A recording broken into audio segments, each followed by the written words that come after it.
মা বলো। একটা কথা স্পষ্টভাবে শুনে রাখো, আমার মেয়েকে যেখানে নিয়ে গেছো 10 মিনিটের মধ্যে বাড়ি ফিরিয়ে দেবে, নাহলে কিন্তু সারা জীবন তুমি জেলে কাটাবে। আমাকে একবার ফোনটা দিন। হ্যালো দুলাল, বলছি তুই এটা কি করলি বাবা? তুই হাঁসকে নিয়ে পালালি কেন? আমি তোকে বলেছিলাম মেয়েটাকে গিয়ে রণজয়ের ব্যাপারে জানাতে, তুই এটা কি পাগলামো করলি? মা মা মা তুমি আমার কথাটা শোনো মা, আমি তোমাকে সব বলছি বুঝিয়ে মা। কি কি কি বলবি তুই আমাকে? যেটা করেছিস ভুল করেছিস, এক্ষুনি হাঁসকে নিয়ে বাড়িতে আয়। এমনিতেই দেখছিস রণজয়কে নিয়ে এত রকমের ঝামেলা হলো, তার মধ্যে তুই আরেকটা বিপত্তি ঘটালি। শিগগিরই নিয়ে আয় ওকে। সবকিছুতে তোমার তাড়াহুড়ো না? কতবার বলেছি এগুলো করবে না? কি হলো, চুপ করে আছিস কেন? হাঁস কোথায়? ওকে ফোনটা দে।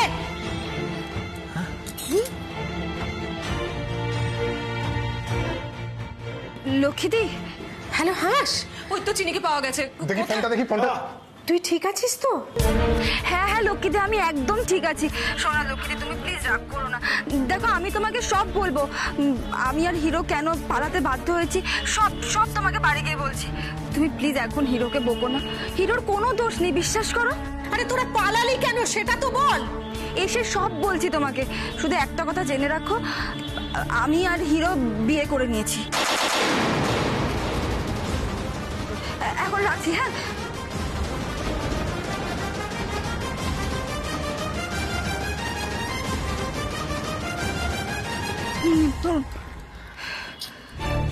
দেখলেন তো, আমি বলেছিলাম একটা বড় সড়ো কোনো অশান্তি হবে। ওদিকে কি চলছে আমি না কিচ্ছু বুঝতে পারছি না। এবার না বিষয়টা একটা মার খাওয়ার পর্যায়ে চলে যাবে। বলছি কেস খেলে বাঁচাবেন তো? মানে আপনি যদি কোনোভাবে একবার পাল্টি খেয়ে যান না, তাহলে কিন্তু আমি আর মা সবথেকে বড় বিপদে পড়বো। এই শুনুন, পাল্টি খাওয়ার হলে আপনাকে এখানে নিয়ে আসতাম না, ঠিক আছে? আর এত রিকোয়েস্টও করতাম না। একদম বাজে কথা বলবেন না। আমাকে আপনার এরকম মনে হয়? হ্যাঁ, না মানে আমি সেটা বলতে চাইনি। ঠিক আছে, চলুন এবার আমার সাথে। কোথায়? আপনার বাড়ি তো? বিয়ের পর মেয়েরা কোথায় যায়? শ্বশুর বাড়ি। একদম ঠিক। চলুন, মালাটা পরুন গলায়। বলছি শ্বশুর বাড়ি মানে আপনি এখন আমার বাড়িতে যাবেন? অবশ্যই। এ কি? আরে বাবা দেখুন, আমরা যদি আপনার বাড়িতে যাই, আপনার বাড়ির নিশ্চয়ই কেউ না কেউ লক্ষ্মীদিকে খবরটা দেবে। বাস, লক্ষ্মীদিকে খবর দেওয়া মাত্র লক্ষ্মীদি আর বাপি দুজনেই আপনাদের বাড়িতে চলে আসবে। এবার বাপির সামনে তো নিশ্চয়ই লক্ষ্মীদি আমাকে বরণ করবে, তারপর আর যা যা হয় আর কি সব হবে। বাপিকে তো এটা আরো ক্লিয়ারলি বোঝানো যাবে যে আমরা এখন ম্যারেড। ব্যাস, বাপি আর আমাকে কারোর সাথে বিয়ে করার জন্য প্রেশার করতে পারবে না, বুঝলেন? হ্যাঁ। তাছাড়া আপনার মার খাওয়ার চান্সটাও একটু কমবে। চলুন এবার মন্দিরে গিয়ে সেলফিটা তুলি, নইলে এমনি সব প্ল্যান ভেস্তে যাবে। চলুন। মালাটা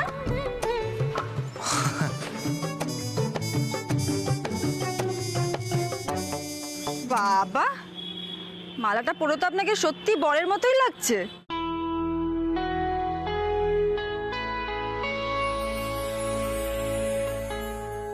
হয়েছে, আর লজ্জা পেতে হবে না, চলুন।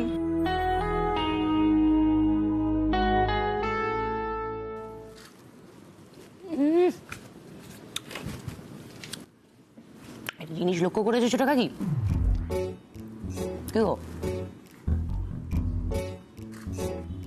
ওই ঘুমাচ্ছ কেন হিমের মতো? কে ঘুমাচ্ছে? মা। তুমি নিজের ঘর আছে, ঘরে গিয়ে ঘুমাও। হ্যাঁ, মা দুলাল কিন্তু এখনো ফেরেনি, এরপরও তোমার ঘুম পাচ্ছে? ফেরেনি? এই কোথায় গেল বলতো? হাসিদের বাড়িতে, ওখানে গেলেই দেখতে পেতাম। তুই এটা ঠিকই বলেছিস, জানিস তো সব ড্রামা না ওই বাড়িতেই হচ্ছে। ইস, মেয়েটার বাবার নাম্বারটা যদি জোগাড় করা যেত রে, কি ভালোই না হতো। সেই নাম্বারও নেই, ঠিকানাও নেই। তোর কত মজা করে ড্রামাটা দেখতে পারতাম বলতো। such a boring day, such boring people.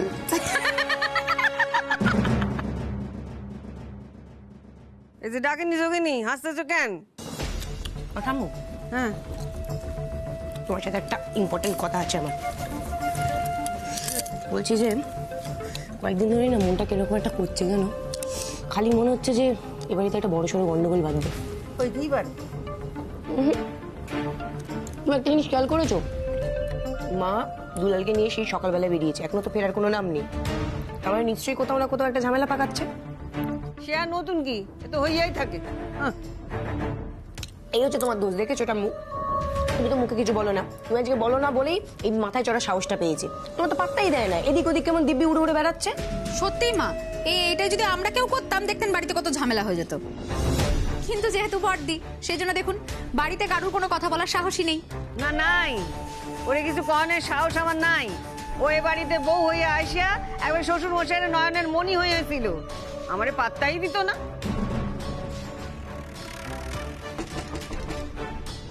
ওই আইলো, মহারানী আইছে, দেখো দেখো দেখো, যাও আইছে। শোনো না ঠাম্মু, এই যে আমি এতক্ষণ যে এতগুলো কথা বললাম না, তুমি বলো না, ঠিক আছে? বাজে কেস খেয়ে যাবো কিন্তু। যাকে তো কই, আরে বাবা আসছে তো। উফ, ওমা সেই সকালবেলা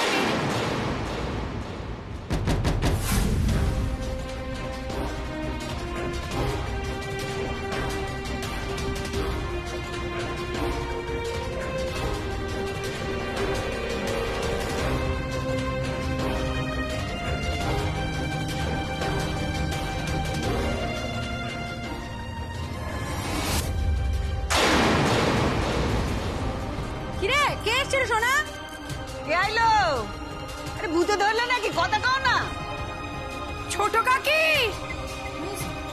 আপনি বসুন। হ্যাঁ আমি দেখছি, আপনি বসুন। আসছি। হইলোটা কি? না একবার দেখে আসি কি হইলো। যাই। কি হয়েছেটা কি? কে?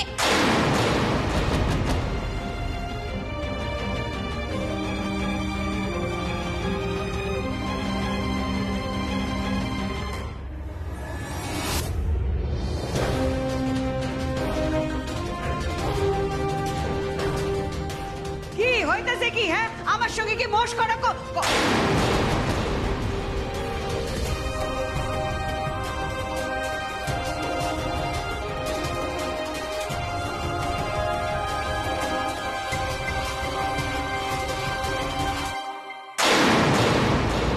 হায় সর্বনাশ, এই মাইয়াটারে তুই বিয়া কইরা নিয়ে আসছস? সকাল বেলায় তোর মায়ের সাথে বেড়ায় গেলি বিয়া করতে নাকি? কিরে কথা ক, আমার ঠুটো জগন্নাথের মতো দাঁড়ায় গেলি কেন? এই বড় লোকের মাইয়াটাকে আনছিস কোন আক্কেলে? এবারে বাড়িতে পুলিশ আইয়া হক্কলকে ধইরা লইয়া যাইবে গো, হক্কলকে ধইরা লইয়া যাইবে। এই মাইয়া, এরপর তোমার বাপ আইয়া আমাকে ঘরে সব দোষ দিব। আজ না তোমার কোন এক ওই বিলেতি পোলার লাগে বিয়া হয়নের কথা ছিল, তা না কইরা আমার নাতিটাকে কেন পাকড়াও করলা? হ্যাঁ আমি না বিশ্বাস করতে পারছি না এখনো, জানো তো ঠাম্মু। ছোট কাকি একটা চিমটি কাটো তো। দাঁড়া দাঁড়া দাঁড়া, আমি আরে দেবুরে ডাকি। দেবু, ও দেবু, শিগগিরই আয়, কি কাণ্ড হইয়া গেছে দেখ। হকগোলকে এবার জেল কাটতে হইব গো, হকগোলকে। ও মা, কি হয়েছে কি এত চিৎকার করে কান্দো কেন? ওই দেখ তোর পোলা বিয়া কইরা বউ আনছে, দেখ।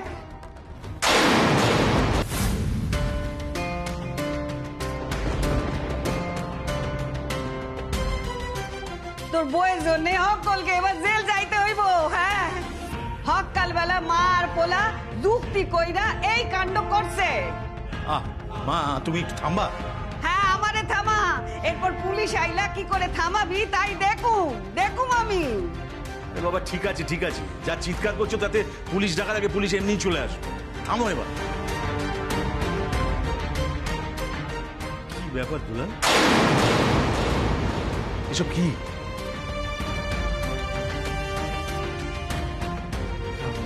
না না মানে মানে আমি বলছি আঙ্কেল, আমি আর হিরো বিয়ে করে নিয়েছি।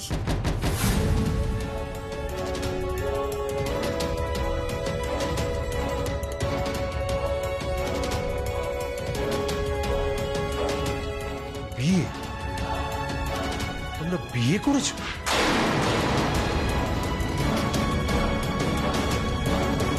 এখনো বলছি, যা জানেন বলে দিন। আমি যা জানি সবটাই আপনাকে বলেছি। জানেন জানেন, আপনি সবটা জানেন। আপনার ছেলে এই প্ল্যানিংটা একা একা করেনি। অংশিনী রায়চৌধুরীকে নিয়ে আপনার ছেলে কোথায় গেছে তার সবটা আপনি জানেন। বলুন শিগগিরই। আমি তো মালককে দিব্যি করে বললাম আমি জানি না। আমি নিজেই তো ওনাদের সামনে দুলাল আর হংসিনীকে ফোন করলাম। ফোনে ওরা আমাকে বললো ওরা নাকি বিয়ে করেছে। আমি বিশ্বাস করি না। আমার মনে হয় রণজয়কে হাঁস বিয়ে করতে চায় না, সেই জন্যই ওরা পালিয়ে গেছে। আর পাছে ওর বাবা দাদা ধরে বিয়ে দিয়ে দেয়, সেই জন্য মিথ্যে কথা বলছে যে ওরা দুজন বিয়ে করে নিয়েছে। এটা হতেই পারে না, আমি বিশ্বাসই করি না। চিনির পক্ষে কিন্তু এটা করা হাইলি সম্ভব। লক্ষ্মীদি, আপনি একদম ঠিক কথা বলছেন। তুমি চুপ করো না। আর কেন ওই মহিলাকে সাপোর্ট করছো তুমি? আমি বলছি এটাই হবে। দুলাল কখনো হাঁসকে বিয়ে করতে পারে না। দেখুন, বিয়ে করতে পারে কি পারে না, বা আপনি বা আপনার ছেলে মিলে ঠিক কতটা ভালো ড্রামা করছে, সেটা কিন্তু আমরা খুব শিগগিরই বের করে ফেলবো। এখানে নিয়ে এইভাবে কোনো কথা বলবেন না। ওনাকে অ্যারেস্ট করে থানায় নিয়ে যান, সেখানে সব বলবে উনি আর ওনার গুণধর ছেলে কি কি প্ল্যানিং করেছে। এ এখন অব্দি আমাকে চেনে না, এই সোম শঙ্কর রায়চৌধুরীর প্রপার্টি ভোগ করবে। দেখাচ্ছি আমার কি ক্ষমতা, সেটা দেখাবো। এবার বুঝতে পারছো চিনিকে কেন ঘন ঘন নিজের বাড়িতে নিয়ে যেত? হ্যাঁ, এই সব কিছু আগের থেকে প্ল্যান ছিল, নিজের ছেলেকে এই বাড়ির জামাই করবে বলে। ওসব মায়ের আদর ফাদর সব নাটক নাটক, বুঝতে পারছো? সব সম্পত্তির লোভ। আপনারা কিন্তু কিন্তু কি, কিন্তু কি কি করবেন আপনি? হ্যাঁ, আমাকে চেনেন? আমি সোম শঙ্কর রায়চৌধুরী। এবার দেখুন আপনাকে আর আপনার পরিবারকে আমি শেষ করে দেব। আমার প্রেস্টিজ নিয়ে ছিনিমিনি খেলা, এর ফল ভালো হবে না, বলে দিচ্ছি। আচ্ছা, পয়সার দরকার ছিল বলতে পারতেন তো, এসব নাটক কেন করলেন বলুন তো? আগেও তো বলেছি আমার মেয়ে আপনার বাড়িতে গিয়ে থেকেছিল, তাই তো? বলেছিলাম না? কত টাকা লাগবে? বান্ডিল বান্ডিল টাকা আপনার মুখে ছুঁড়ে মারতাম। দেখুন, কথা বলতে বলতে আপনি আপনার মাত্রা জ্ঞান হারাচ্ছেন। আমি গরিব বাড়ির বউ হতে পারি, কিন্তু আমি লোভী নই। আমাদের যথেষ্ট আত্মসম্মান জ্ঞান আছে। আমার ছেলেকে আপনাদের কাছে বিকিয়ে দিয়ে আমি টাকা নেব, এই ধারণা আমার কোনোদিন স্বপ্নেতেও আসবে না। আপনি টাকা ছুঁড়ে মারতেই পারেন, আপনার অনেক টাকা, আপনি সেটাকে মালক্ষী মনে করেন না, আপনি ছুঁড়ে দিতেই পারেন, কিন্তু আপনি ছুঁড়ে দিলেই কি আমি সেটা কুড়িয়ে নেব? কোনোদিন না।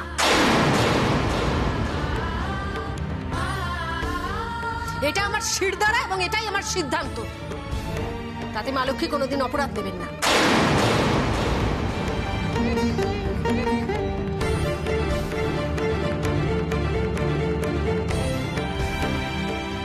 এই যে, আপনি না প্লিজ বড় বড় কথা বলবেন না।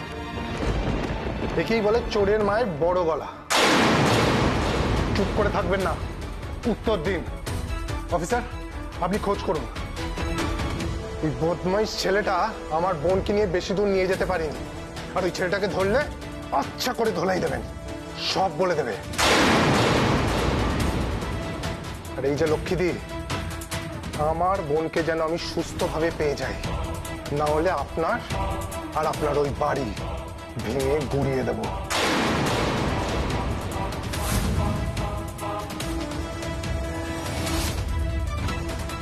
এই তুমি তখন থেকে তো আজে বাজে কথা কেন বলছো বলো তো?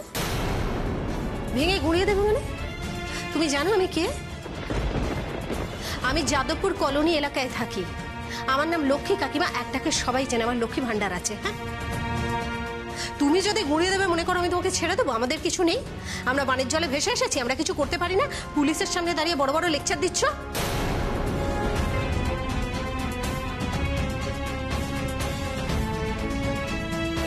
দেখুন, আমার ছেলে কোনো অন্যায় করতে পারে না, আর আমার ছেলে কেন হাঁসও কোনো অন্যায় করতে পারে না। ওরা দুজনে কেন এরকম বলছে আমি ঠিক বুঝতে পারছি না। কোনটা স্পিকারে দিন? আমার বাড়ি থেকে ফোন। স্পিকারে দিন। হ্যালো। হ্যাঁ লক্ষ্মী, তুমি কোথায়? এই তো আমি হাঁসেদের বাড়িতে। যত তাড়াতাড়ি পারো বাড়িতে চলে এসো। কেন, কি হয়েছে? কি হয়েছে এলেই দেখতে পাবে, তাড়াতাড়ি এসো। আরে আমি এখন আসতে পারবো না। আসতে পারবে না মানে? আরে বাবা, আমি দুলালকে এখানে এনেছিলাম হাঁসকে বোঝাতে। ওরা দুজনে মিলে কোথায় একটা পালিয়ে গেছে, আবার আমায় ফোন করে বলছে ওরা দুজন নাকি বিয়ে করেছে। এরা আমাকে এখানে পুলিশ দিয়ে আটকে রেখেছে। তুমি একটু এসো না। তুমি ওদের সবাইকে নিয়ে বাড়িতে চলে এসো। দুলাল হংসিনীকে বিয়ে করে এখানেই এসেছে।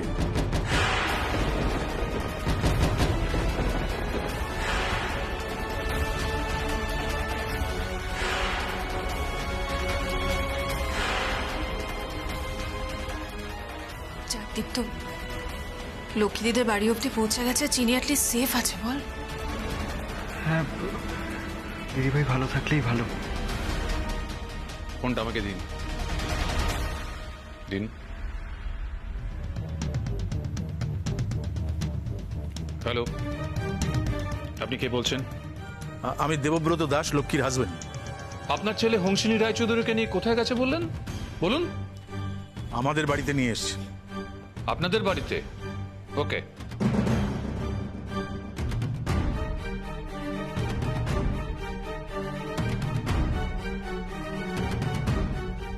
চলুন আপনাদের বাড়িতে। শুনলেন তো সোমশঙ্কর বাবু, আপনার মেয়ে ওনাদের বাড়িতে আছে। ওনার ছেলে আপনার মেয়েকে বিয়ে করে বাড়িতে নিয়ে গেছে। অব্র, অব্র, এই বিয়ে হতে পারে না। আমি সমাজকে কি মুখ দেখাবো? ডু সামথিং অব্র, ডু সামথিং। বৌমনি, সবই তো বুঝতে পারছি, কিন্তু এবার কি হবে? বাবা তো প্রচন্ড রেগে গেছে। জানি না, আমার তো মাথায় কাজ করছে না। চিনি যে সেফ আছে এইটুকু জানতে পেরেছি, এটাই আপাতত অনেক। লেটস সি কি হয়। দিদিভাই শুধু সেফ থাকলেই তো হবে না, দিদিভাই যাতে সুখী থাকে সেটাও আমাদের দেখতে হবে। একদিকে ভালো হয়েছে রণজয় ছেলেটার সাথে বিয়ে হয়নি। ঠিক বলেছিস বাবা, আমার বোনের বিয়েটা জোর করে দেয়া হয়েছে। না, সবাই চলো, আমরা ওই বাড়িতে যাব। আমি আমার মেয়েকে ফিরিয়ে আনবই।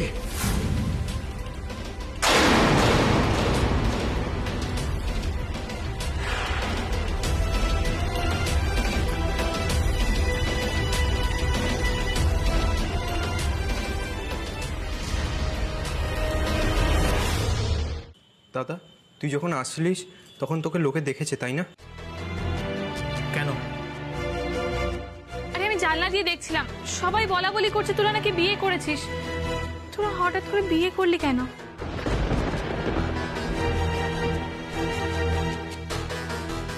হংসিনীদি, তুমি হঠাৎ করে দাদাভাইকে বিয়ে করলে কেন? তোমাদের মধ্যে কি এর আগে থেকেই কোনো সম্পর্ক ছিল, মানে এই বাড়িতে থাকাকালীন? হ্যাঁ, আসলে প্রথম দিকে বুঝতে পারিনি, কিন্তু হিরো এত ভালো ছেলে না, তারপর প্রেমে পড়ে গেলাম। না না, এটা ঠিক হয়নি, এটা একদম ঠিক হয়নি। তোমরা যেটা করেছো ভুল করেছো। আমি জানি না এর পরিণতি কি হবে, কিন্তু যাই হোক না কেন সেটা কিছুতেই ভালো হবে না। কেন হবে না আঙ্কেল? তোমরা তো আমাকে চেনো। দেখো মা, আমাকে এই পাড়ার লোকজন একটু অন্যরকম ভাবে চেনে জানে। এই পাড়ায় আমি অনেক দিন ধরে আছি। এই পাড়ার মানুষজনের সঙ্গে আমরা ভদ্রভাবে মেলামেশা করি, তাই লোকজন আমাকে সম্মান করে। আমার বাবাকেও করতো, কিন্তু সেই বাড়ির ছেলে হয়ে দুলাল আজকে যে কাজটা করলো তাতে আমার সম্মান যে ক্ষুণ্ণ হবে এ ব্যাপারে আমার কোনো সন্দেহ নেই।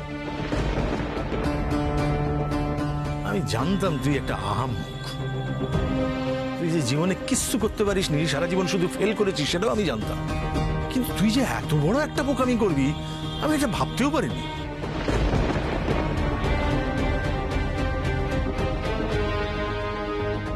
আমি জানি হিরো, আমি আপনার সাথে অনেক অন্যায় করেছি, আপনাকে অনেক বড় বিপদের মধ্যে ফেলে দিয়েছি। এখন আপনি শুধুমাত্র আমার জন্য বাড়ির সবার সামনে ছোট হয়ে যাচ্ছেন, কিন্তু দেখবেন আমি একদিন না একদিন আপনার সব ঋণ শোধ করে দেব। আপনাকে কেউ খারাপ ভাববে, অকর্মণ্য ভাববে, এটা আমি আর বেশি দিন হতে দেব না। আসলে বাবা, আমি নিজেকে আটকানোর চেষ্টা করেছিলাম, কিন্তু পারলাম না। তোমরা তো জানো বাবা যে জন্ম, মৃত্যু, বিয়ে এই 3 বিধাতা নিয়ে। তা আমাদের জীবনে কখন কি হবে আমরা তো ডিসাইড করতে পারি না, তাই? চুপ, একদম চুপ, একটা কথা বলবি না তুই। একদম। এবার যা বলার সবকিছু আমি বলবো। ওতে আইয়া গেছে যাত্রা দলের হোতা। এখন সব নাটক দেখাইবো, নাটক। বড়দি এসব কি বলো তো? তুমি তো দুলালকে নিয়ে সকালবেলা বানতলায় গিয়েছিলে। হ্যাঁ মা, তুমি বানতলায় কি করতে গিয়েছিলে? মানে তোমরা দুজন মিলে? হ্যাঁ, আর তারপরে নির্ঘাত আমাদেরকে ওখানে দেখতে পেয়ে তোমরা উধাও হয়ে গেলে, তাই তো? আর তারপরে এখন দুলাল হংসিনীকে বিয়ে করে নিয়ে চলে এলো। মানে এটা হচ্ছেটা কি? আচ্ছা বৌদি, তুমি আর দুলাল ওই মেয়েটির বাড়িতে গেছিলে তাই তো? হ্যাঁ তাই তো। আর তারপরে এখন এখানে এসে এত অবাক হওয়ার ভানই বা কেন করছো সেটাও তো বুঝতে পারছি না। সত্যিই তো, দুলাল এই মেয়েটিকে বিয়ে করেছে সেটা শুনে এমন ভাব করছো যেন তুমি কিছু জানোই না। আসলে তো এটা তোমার প্ল্যানে হয়েছে।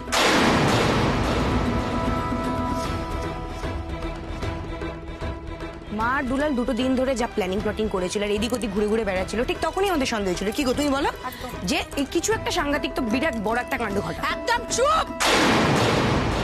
আর কেউ একটা কথা বলবে না।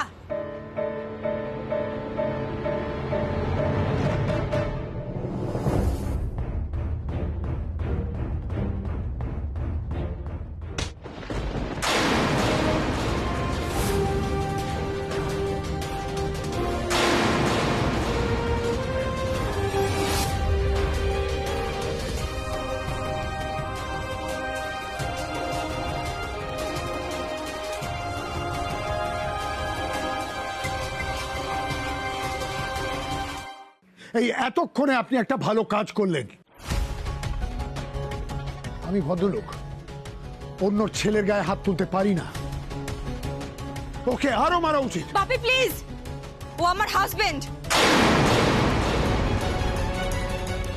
লক্ষ্মীদি প্লিজ ওকে এভাবে ইনসাল্ট করো না। আমি তোমাকে সবটা বুঝিয়ে বলছি। আমাকে কোনো কিছু বলার দরকার নেই। আমাকে বোঝাতে এসো না তুমি। এই তুমি আমার ভালোবাসার প্রতিদান দিলে। দেখছো না বাড়ির সবকটা লোক, সবকটা মানুষ আমাকে কিভাবে কথা বলছে, আমাকে অপমান করছে। আর তুই আমাকে অন্ধকারে রেখে এরকম একটা কাণ্ড ঘটিয়ে ফেললি। আজকে হাঁসকে বাঁচানোর জন্য আমি এত কিছু করলাম, আর তোরা দুজনে বিয়ে করে সবকিছুতে জল ঢেলে দিলি।